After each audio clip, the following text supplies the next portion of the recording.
स्वागत है सभी का उत्तर प्रदेश डिजिटल अखबार चैनल पर। तो चलिए नजर डालते हैं आज की पहली बुलेटिन पर इससे पहले आप अगर चैनल पर नए हैं तो सब्सक्राइब करके बेल आइकन जरूर दबाएं। चंद्रशेखर ने धीरेन्द्र शास्त्री पर साधा निशाना, बोले बहाने मत बनाओ, राम मंदिर के चंदा चोरों के नाम बताओ। नगीना के सांसद चंद्रशेखर आजाद ने सोशल मीडिया पर कथावाचक धीरेन्द्र शास्त्री को घेरा है। आजाद ने सवाल उठाया कि दूसरों के राज्य बताने का दावा करने वाले बाबा राम मंदिर घोटाले के दोषियों का नाम लेने से क्यों डर रहे हैं। उन्होंने इसे जान का खतरा बताकर बहानेबाजी करार दिया। चंद्रशेखर ने कहा कि चमत्कार के नाम पर जनता को मूर्ख बनाया जा रहा है, जबकि न्याय संविधान और कानून से ही मिलेगा। पूरे यूपी में छाया मानसून, 44 जिलों में गरज चमक और वज्रपात की चेतावनी। प्रदेश में मानसून सक्रिय होने से पूर्वी और दक्षिणी जिलों में भारी बारिश हुई। चुनार में 120 मिलीमीटर, आजमगढ़ में 114.6 मिलीमीटर, संभल में 104, बिजनौर में 62, वाराणसी में 54.6 और बाराबंकी में 50 मिलीमीटर वर्षा दर्ज की गई। मौसम विभाग ने बांदा, चित्रकूट, झांसी समेत 6 जिलों में भारी बारिश तथा 44 जिलों में गरज चमक व वज्रपात का अलर्ट जारी किया है। फिरोजाबाद में बंदरों के हमले से मासूम की मौत, परिजनों ने रोड जाम कर किया हंगामा। फिरोजाबाद के 62 गांव में छत पर खेल रही 6 माह की मासूम बच्ची पर बंदरों के झुंड ने हमला कर दिया। हमले के कारण बच्ची नीचे गिर गई और उसकी मौत हो गई। घटना से आक्रोशित परिजनों ने फिरोजाबाद फतेहाबाद मार्ग जाम कर प्रदर्शन किया। ग्रामीणों ने बताया कि 2 दिन पहले भी बंदरों के हमले से एक महिला की जान गई थी, जिसके बाद प्रशासन के खिलाफ नाराजगी बढ़ गई है। बदायूं में ऐसे ढेर हुआ ढालू, बदमाश ने चलाई थीं 14 गोलियां, पुलिस ने 2, एक सीने में लगी दूसरी पैर में। बदायूं में 50,000 के इनामी बदमाश जितेंद्र उर्फ ढालू का एनकाउंटर पुलिस ने विस्तार से बताया। बिलसी रोड पर बाइक फिसलने के बाद ढालू ने पुलिस पर 14 गोलियां चलाईं, जिसमें एक दरोगा और सिपाही घायल हो गए। जवाबी कार्रवाई में पुलिस ने मात्र 2 गोलियां चलाईं, जो ढालू के सीने और पैर में लगीं, जिससे उसकी मौत हो गई। एक्सरे में गोलियां शरीर के अंदर नहीं मिलीं।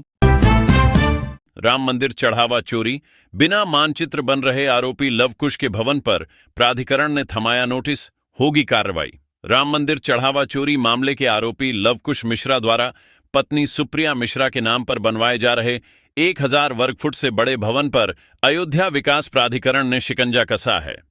प्राधिकरण ने निर्माण के लिए मानचित्र स्वीकृत न होने पर नोटिस जारी किया है। सचिव राजेश कुमार मिश्रा ने कहा कि यदि समय पर दस्तावेज और जवाब नहीं दिए गए तो अवैध निर्माण को ध्वस्त करने जैसी सख्त कार्रवाई की जाएगी। चौंकाने वाले कारनामे, तीसरी हिंदू युवती से भी शादी की फिराक में था शातिर इरशाद। मोबाइल पर मिली चैट। पनकी में विशाल नाम बताकर 2 हिंदू युवतियों से शादी करने और धर्मांतरण का दबाव बनाने वाले इरशाद की एक और साजिश सामने आई है। पुलिस ने आरोपी के मोबाइल से तीसरी युवती से हुई चैट बरामद की है। पुलिस अब उस युवती की तलाश कर रही है।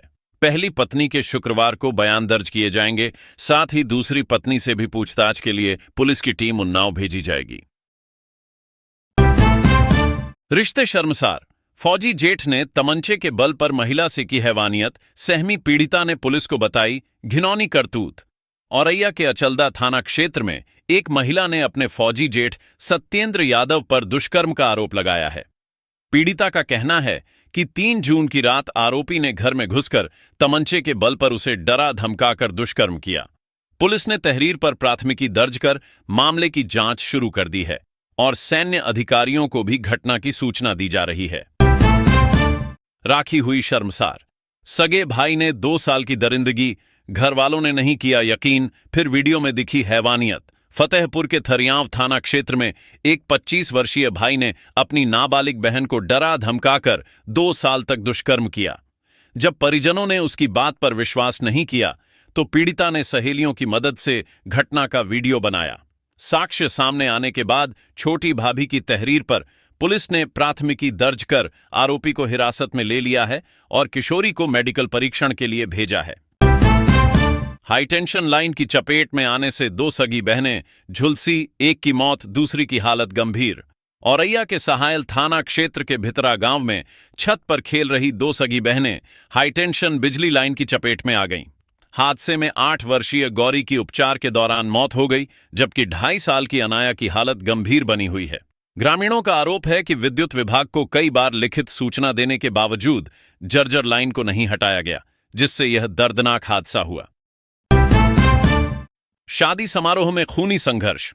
डांस के दौरान बारात पक्ष के युवकों ने चलाए चाकू, 2 युवकों पर हमला कर घायल किया।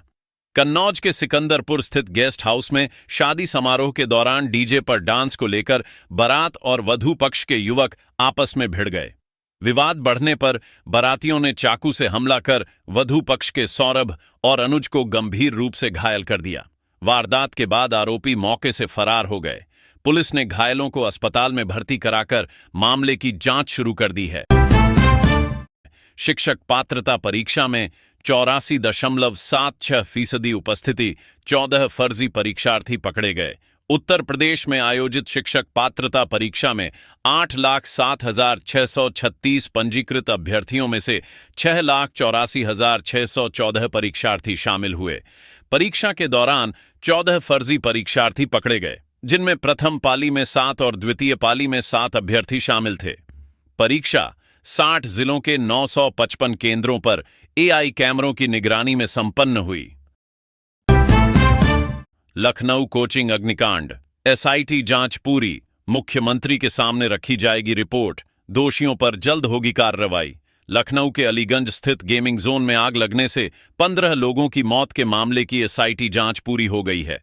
एसआईटी ने घटना के लिए जिम्मेदार विभागों और दोषी अधिकारियों कर्मचारियों की पहचान कर शासन को रिपोर्ट सौंप दी है। अब यह रिपोर्ट मुख्यमंत्री के समक्ष प्रस्तुत की जाएगी, जिसके बाद लापरवाही बरतने वाले जिम्मेदारों पर कठोर दंडात्मक कार्रवाई की जाएगी।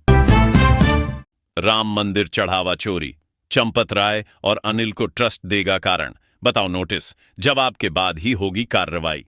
श्री राम जन्मभूमि तीर्थ क्षेत्र ट्रस्ट 6 जुलाई को होने वाली अपनी बैठक में महासचिव चंपत राय और ट्रस्टी डॉक्टर अनिल मिश्रा को कारण बताओ शो कॉज नोटिस जारी करेगा।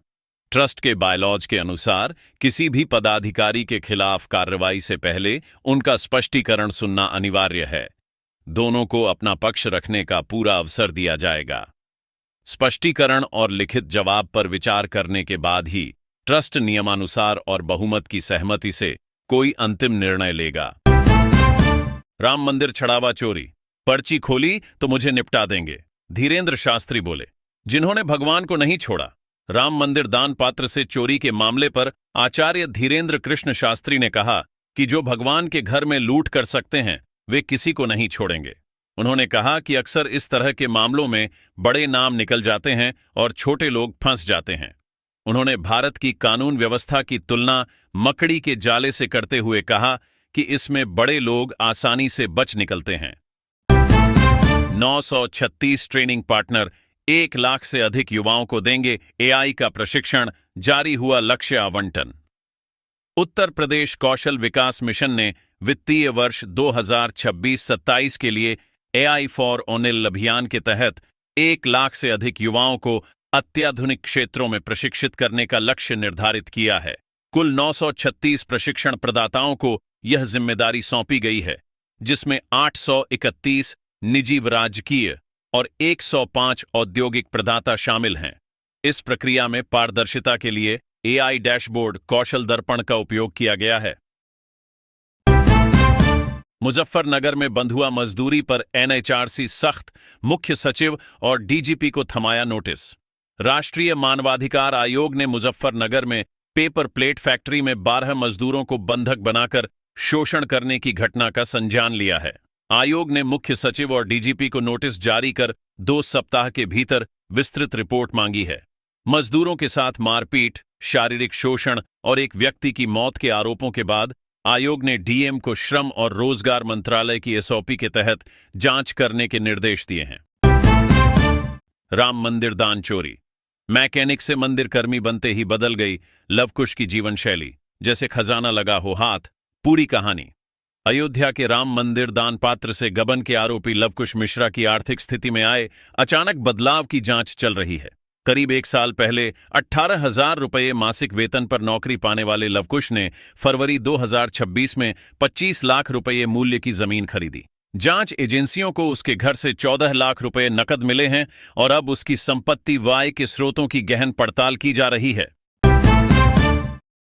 राम मंदिर दान पेटिका चोरी, आरोपी अविनाश शुक्ला की 24 घंटे की रिमांड मंजूर, अभी तक सबसे ज्यादा बरामदगी हुई। अयोध्या के राम मंदिर दान पेटिका चोरी मामले में आरोपी अविनाश शुक्ला की पुलिस रिमांड अदालत द्वारा मंजूर कर ली गई है। अदालत ने पुलिस को 24 घंटे की रिमांड दी है, जिसके दौरान पुलिस चोरी की शेष रकम और पूरे नेटवर्क का पता लगाने के लिए गहन पूछताछ करेगी। अभी तक पकड़े गए सभी 8 आरोपियों में से अविनाश के पास से सर्वाधिक 20 लाख रुपए नकद, 1121 अमेरिकी डॉलर और सोने के आभूषण बरामद हुए हैं।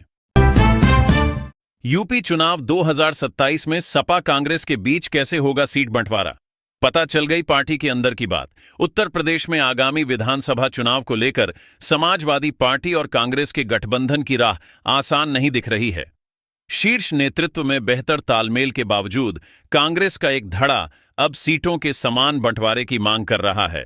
इमरान मसूद जैसे नेताओं ने पुराने फॉर्मूले को खारिज कर नई साझेदारी पर जोर दिया है, जिससे गठबंधन में सीटों के तालमेल पर संशय बना हुआ है। यूपी में मदरसों के विदेशी कनेक्शन को खंगालेगी एटीएस, हाईकोर्ट की हरी झंडी के बाद एक्शन की तैयारी। इलाहाबाद हाईकोर्ट द्वारा मदरसों की एटीएस जांच पर रोक लगाने वाली याचिका खारिज होने के बाद अब जांच प्रक्रिया में तेजी आएगी। यूपी में मान्यता प्राप्त और गैर मान्यता प्राप्त करीब 4000 मदरसों को मिल रहे विदेशी चंदे व संदिग्ध फंडिंग की शिकायतों के बाद सरकार ने यह कदम उठाया है। अल्पसंख्यक कल्याण विभाग ने जिला अधिकारियों को मदरसा प्रबंधकों के बैंक खातों के लेनदेन का सत्यापन करने के निर्देश दिए हैं। यूपी में वाराणसी समेत 7 जिलों की भाजपा टीम का काउंटडाउन शुरू, जल्द हो सकती है घोषणा। उत्तर प्रदेश भाजपा संगठन में शेष जिलों की कार्यकारिणी घोषित करने की तैयारी तेज हो गई है।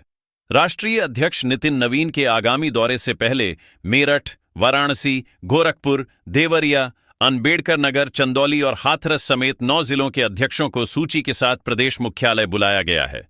आपसी खींचतान के कारण लंबित रही इन नियुक्तियों को शुक्रवार तक अंतिम रूप देकर जारी किया जा सकता है।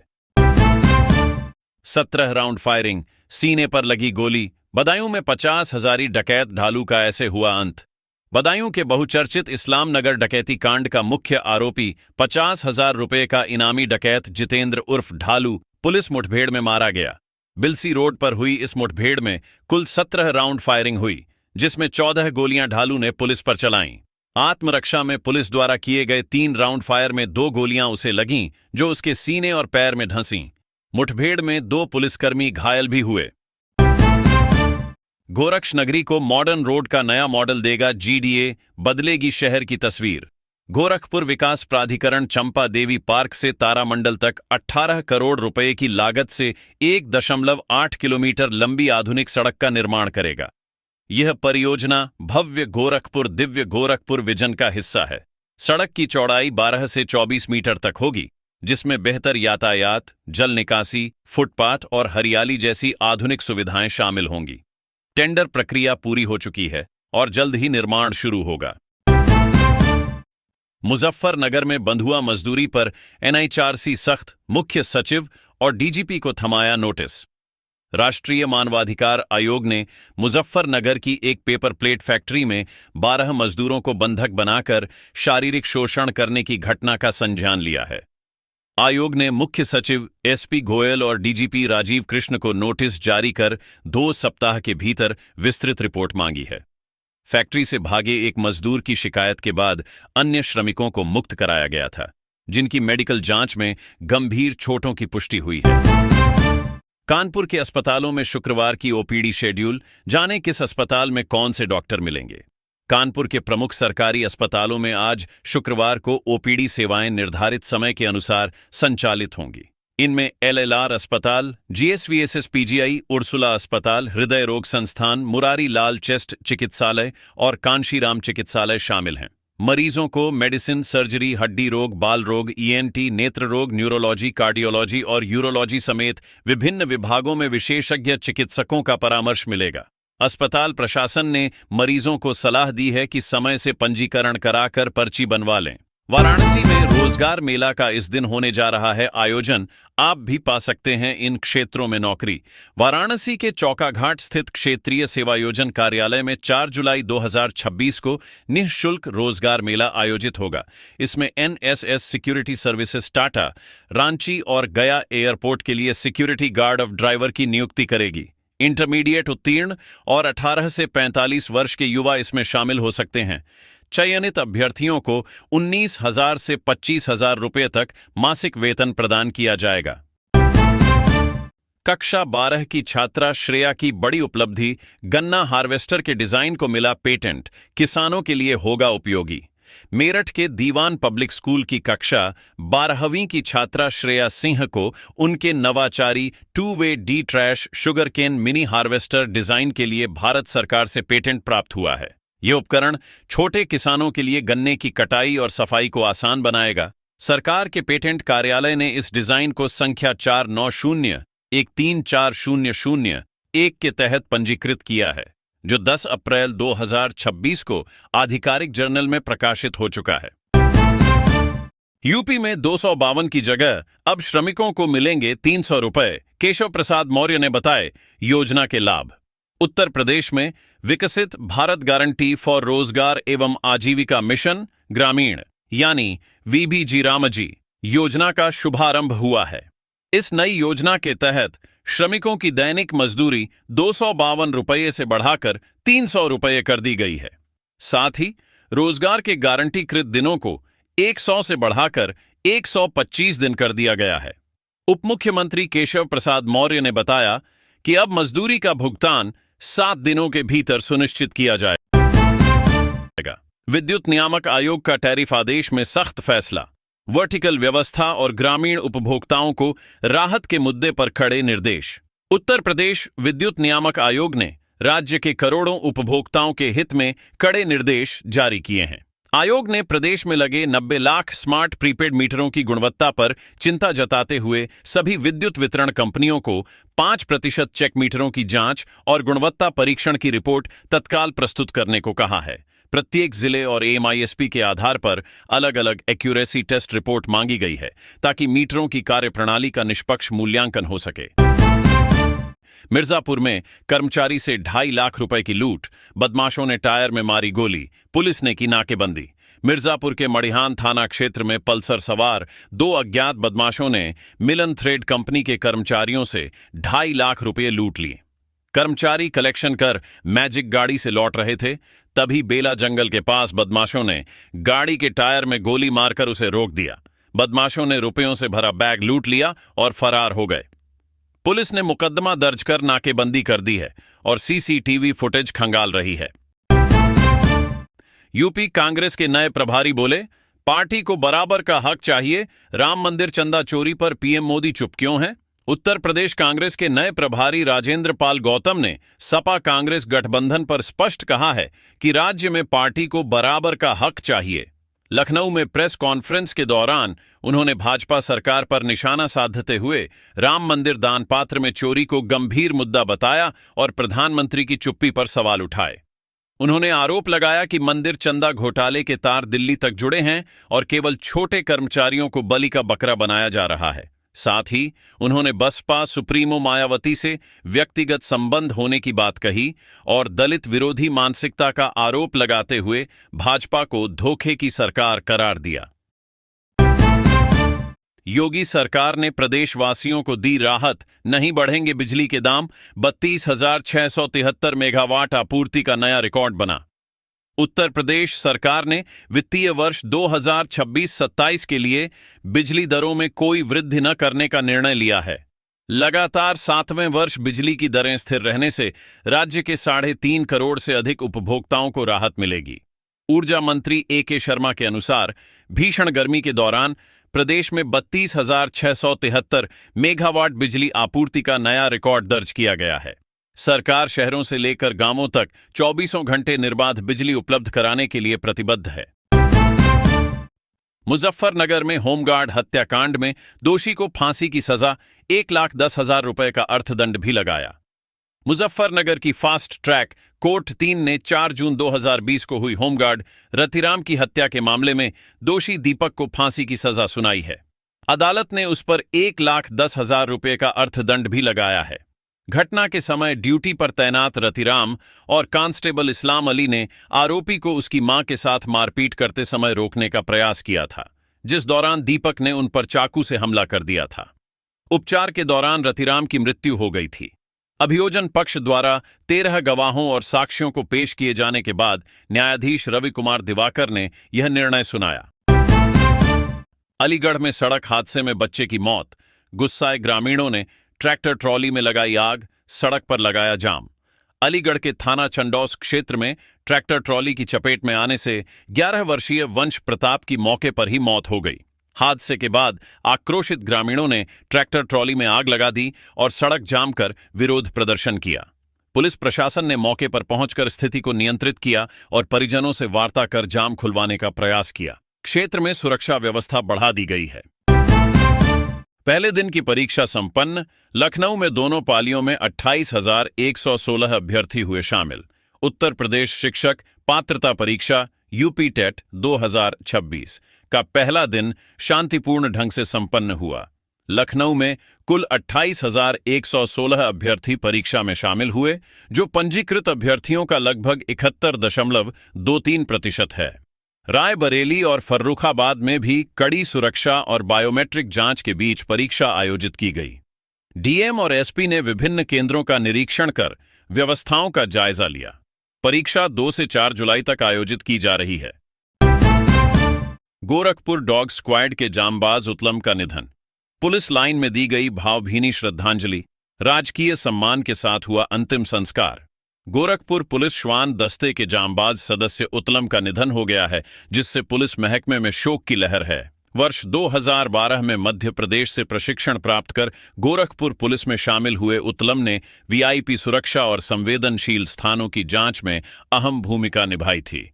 पुलिस लाइन स्थित शहीद स्मारक पर वरिष्ठ पुलिस अधीक्षक डॉक्टर कौस्तुभ और एसपी सिटी निमिष पाटिल समेत अन्य अधिकारियों ने उसे राजकीय सम्मान के साथ अंतिम विदाई दी। डॉक्टर सोनेलाल पटेल की जयंती। केंद्रीय मंत्री अनुप्रिया पटेल बोलीं, अपना दल एस यूपी की तीसरी सबसे बड़ी राजनीतिक शक्ति के रूप में स्थापित। अपना दल एस ने डॉक्टर सोनेलाल पटेल की जयंती को जन स्वाभिमान दिवस के रूप में मनाया। लखनऊ में आयोजित कार्यक्रम में केंद्रीय मंत्री अनुप्रिया पटेल ने पार्टी को उत्तर प्रदेश की तीसरी सबसे बड़ी राजनीतिक शक्ति बताया। उन्होंने कार्यकर्ताओं को 2027 के विधानसभा चुनाव की तैयारी में बूथ स्तर तक जुटने का आह्वान किया और ओबीसी के लिए जातीय जनगणना, क्रीमी लेयर की आय सीमा बढ़ाने व आरक्षण के प्रभावी अनुपालन की मांग दोहराई। श्रावस्ती में उर्वरक विक्रेताओं पर बड़ी कार्रवाई, 3 दुकानों के लाइसेंस निलंबित, 8 को नोटिस। श्रावस्ती में कृषि विभाग ने अनियमितताओं के खिलाफ बड़ी कार्रवाई करते हुए 3 उर्वरक दुकानों के लाइसेंस तत्काल प्रभाव से निलंबित कर दिए हैं। जिलाधिकारी के निर्देश पर हुई जांच में सिरसिया विकासखंड की केजीएन एग्रीकल्चर, अंकित खाद बीज भंडार और गुलशन ट्रेडर्स में स्टॉक रजिस्टर अपूर्ण मिलने, रेट बोर्ड न होने और बिना फार्मर आईडी के खाद वितरण जैसे गंभीर उल्लंघन